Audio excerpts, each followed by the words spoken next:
Well, good morning. I first want to thank the organizers for giving me the opportunity to present here. I think we will switch gears completely because this is really basic research. So I will explain much more on the methods that I did than on the applications. Oh, that doesn't work. I have nothing to declare. As most of you know, that the urethra is probably more an organ than just a tube where the urine passes through. So I think that if you want to proceed tissue engineering, you don't have to approach the urethra as some kind of tube, but more as an organ. And in organs, cells are organized in a three-dimensional way, and that's why we have a different approach from just a scaffold with 2D cells on top of it. The male urethra is mechanically supported and vascularized by the corpus spongiosum, and the corpus spongiosum is a multilayered tubular structure which has different cell layers, and they are differently distributed.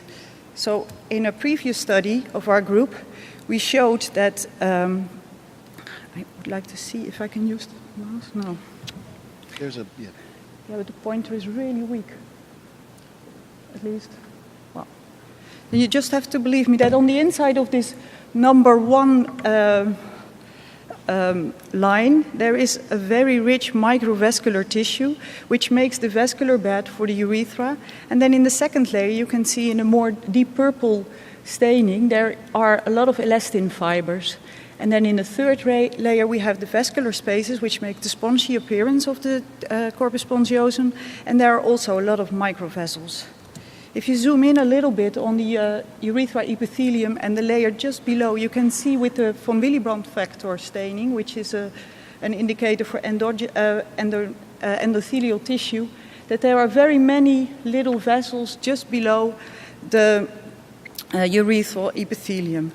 And in case that you have a very severe urethral stricture or a severe hypospadia, often the corpus spongiosum is not present or not healthy enough, so you cannot provide this vascular bed, which is so very important for doing this urethral reconstruction. So there is, I think, a lack of regenerative options for patients with these severe strictures and severe congenital disorders. Therefore, our tissue-engineered approach, we would really include the corpus spongiosum in the urethra reconstruction. And therefore, we like to mimic the structure and the organization of the corpus spongiosum, and thereby providing a mechanical support during but also after surgery, and provide an efficient barrier to urine. Because I already told you that there is a three-dimensional need for cells to grow, we decided to have a gel approach. And here we have again the same figure as before. So we, in collaboration with the BioFab facility in our regenerative medicine center, we designed a mold where you can cast 3 layers, 3 different chambers of gel. And here you see the result of the gel casting. And you see the numbers 1, 2, 3, and they sort of correspond to the picture left of it.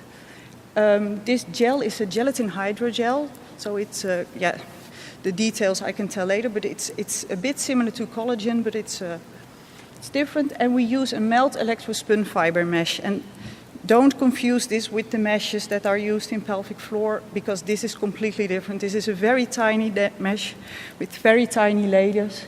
And it's also biodegradable because it's made out of PCL. If we really look at the gel has similar biomechanic properties as the native corpus spongiosum. And that's by a compression modulus. So when we really use a machine to measure how elastic the tissue is, it's similar to the equine urethra. So we think with this approach, we can just grow cells not on top of it, but inside. So we incorporate cells so they can grow in a three-dimensional fashion. And then we have again the numbers 1, 2, 3 in the brown mold. You see that in the first layer, we do a co-culture of UVECs, which are endothelial cells making vessels, and parasites. These are the red cells in chamber 1, and they support the vascular network. In chamber number 2, we have smooth muscle cells because they produce elastin. And in the third chamber, we have the same combination as in chamber 1. After 1 and 2 weeks, we analyzed how the cells survive in the 3D environment of the hydrogel. And in this picture, the green cells are the living cells and the red cells are the dead cells. These are the smooth muscle cells. And we see that we have survival up to 80%. This same assay we could not perform for the combination of the endothelial cells and the parasites because these cells are already labeled, but we analyzed them differently and we just checked what is the function. So if a cell makes a vascular network, it has to be alive because otherwise it could not do that. So we think that these cells are also functional and alive. Then to go from this 2D gel cast to a 3D layered structure, we physically take the mesh that is under the hydrogel and then we roll the structure. So we end up with with 3 different rolls of cells. And this has been performed by my master's student under sterile conditions, and she could culture them up to 2 weeks. So this is something which is pretty nice. We again analyzed the vascular networks on day 8 and day 15, so after 1 and 2 weeks. And we could quantify the vascular network by the branching interval, and that's how many branches does this vessel make. And you can see that they increase over 2 weeks, but 2 weeks is of course nothing. We want to explore this further. And here again you see some pictures of the rolling construct. And we could analyze these cells alive because they are labeled. So in the middle picture, under the round picture, you see the inner layer, which is pretty small. Then you see a non-stained layer and a stained outer layer. But then we took these cells and we fixated and we did an antibody staining for elastin, which is shown in yellow. And you see that this middle layer is stained by elastin. And you don't just see it in the cells, you see it also outside the cells. And this is not background because in the layer left and right, which are on the right is layer 1 and on the left is layer on the left is layer 3. We don't see the staining, so only the smooth muscle cells produce the elastin, and it's not present in layer 1 and 2 and 3. So to round this up, to conclude this, encapsulated cells, they show a good survival and distribution throughout the gel, and they have functional, because we see the vascular networks and we see the elastin production.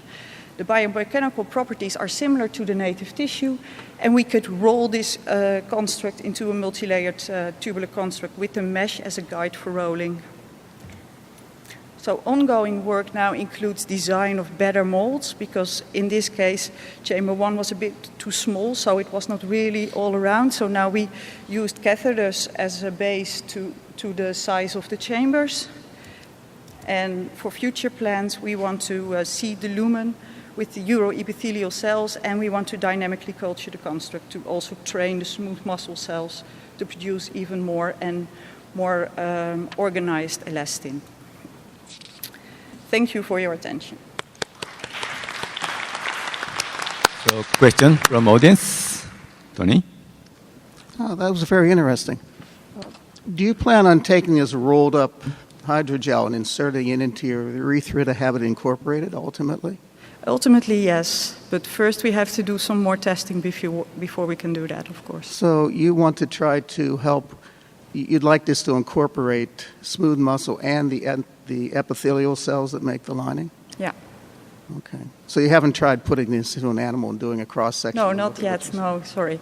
What I first want to try is putting it into an animal, but not at the urethral site, to see if these vascular networks that are made, if they also adapt to the native vascularity, so that you have one continuous network. Because if that doesn't happen, we should not try it in the urethra either. But it's very much like what they did with small intestinal submucosa, right?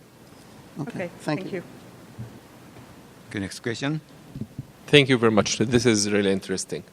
But my questions here, like, number one is in 1997, there have been the AMET classification, the classification number 3, are the materials that have macropores, but the interstitials are microporous.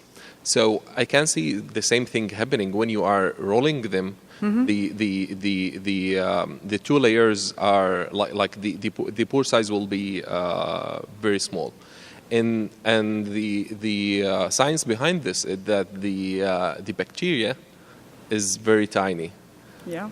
while the immune cells are big. Yeah, so you have to figure out something like this. The other thing is the biomechanical properties. You said you did a compression test. Yeah. Did you test the strength? Did you test the elasticity, we- stiffness? Distance, yeah. We did try the tension test, but because it's a gel, we cannot clamp it. So when we clamp it, you break the gel. Yeah. So this is, of course, a very practical thing, but we have to. I think that if we grow a little bit longer and we make really a tissue, we can compare it. But at this moment, we cannot do the tension test. And we did do the tension test of the mesh itself, which was stiffer than the horse urethra, but it was. It will biodegrade, and I think we really need some guidance for the gel, otherwise we cannot roll. But it might be that we will design a different mesh and use a different material. We are also experiencing with extracellular matrix and then spinning the extracellular matrix as a mesh. So these are also ongoing things. Yeah. So the final product that you are looking for is a urethra. Mm-hmm. So at least you need something that can hold the sutures to Yeah. the adjacent. And that's why we need the support of the mesh as well. So Yeah. that's the stability during surgery that we need. Yeah. The question, last thing, did you test the urine effect into this material? Not yet, but that's because at this point we don't have the epithelium in, but my master student is doing this week, so I will see when I return. So I'm not entirely clear on how you keep the roll from unrolling. Does it stick to itself, or is it? Well, we were hoping to use tissue glue, but it's pretty Tissue glue. expensive for the lab. So what we now do is just we take a suture and we just Oh, you make tie it to. we tie it. So, It's the cheap solution. so maybe ultimate application is that for the urethral stricture for the male patient. So in those cases, probably you need some length, like 3 or 4 centimeters Yes. type of length. So can you do it for this type Yes, of I that think molding? that the size is currently limited So you by. can extend Yes, I think we can, but then we also need more cells, more cells, yeah. Yeah. So at the moment we are testing everything with the tiny one, but I would like to expand it. And we have the molds already, so we did it non-sterile and that works. But you have to know whether the cells still stay alive. But we also cultured one of 2 centimeters, and there was no difference in the cell survival over the length of the construct. So I think the cells will survive in the middle, also in bigger. even a But I haven't longer tested- lengths, even Yeah. longer lengths. Yeah, we need to test that. So anytime soon, so you are try to apply for the animal models, or Yes, we are I planning hope, to but do. it's It's So what type of model? So you That's also, of course, a big because humans are pretty unique in their penile anatomy. Yeah. So you need some big size of animals, Yeah. probably But- pig or but sheep. pigs or- have a complete different penile anatomy. Yeah, right. That's Yeah, so and a horse is really big. horses. Yeah, so it's Horses. Horse model. Yeah. Get that. yeah. thing So out of I think we will start with the rabbit. That's Rabbit, a bit similar. okay. Yeah. So Okay. we're looking forward to the Yeah. advancement. Okay, thank you. Okay, very nice. Excellent. So one more question. Tony has one question. Okay, we still have time. Yeah. Departments of engineering have been making scaffolding for years.